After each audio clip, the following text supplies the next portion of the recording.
So in Europe, employers can ban their staff from wearing visible religious symbols like a headscarf in the workplace. That's according to the European Union's highest court, which announced the ruling earlier today. CBS News foreign correspondent Charlie D'Agata is in London with more on the court's decision. Charlie.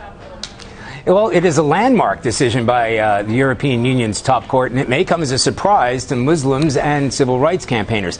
Simply put, it states that employers may bar staff from wearing, as you said, visible religious symbols, including but not limited to headscarves. And it all arose from two cases of women who were dismissed for wearing headscarves.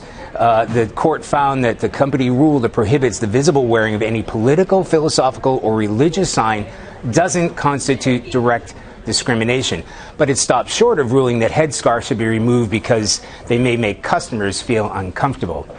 Now, this is a Europe-wide directive, and it comes at a sensitive time. It's on the eve of elections in Holland, which have been dominated by issues like religious and cultural integration. Anne-Marie and Vlad? Charlie, I watched Marine Le Pen, who is running for the presidency in France, do an interview on 60 Minutes, and she made the point that it's not just with regards to headscarves. She would not want to see, for example, kippas or yarmulkes or an ostentatious display of a Christian cross on somebody. But is that really what's at play here, or is it, as some people have posited, that this is to target specifically Muslims?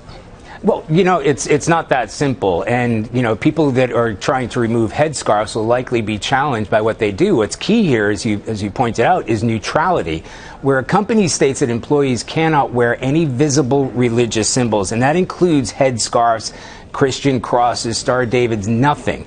But if it's just a case of a customer feeling uncomfortable because an employee is wearing a headscarf, that's just not going to cut it.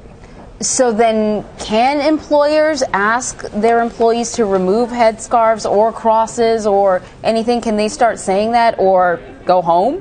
It may be challenged in the weeks and months ahead, because what this does is it suggests that employers can ban women from wearing headscarves. And if that's the case, then on an individual basis, that may be brought up to the European top court. But just to give you a for instance, they actually pointed out in some of the decision making that here in the UK, where that is tolerated in places where it isn't as tolerated in places where it's more sensitive, in places specifically France, as a matter of fact, it's likely to continue the way it is. As in, employers aren't likely to change the status that they have already. It may be challenged in places where it's more sensitive, like France and in Belgium. All right, Charlie D'Agata.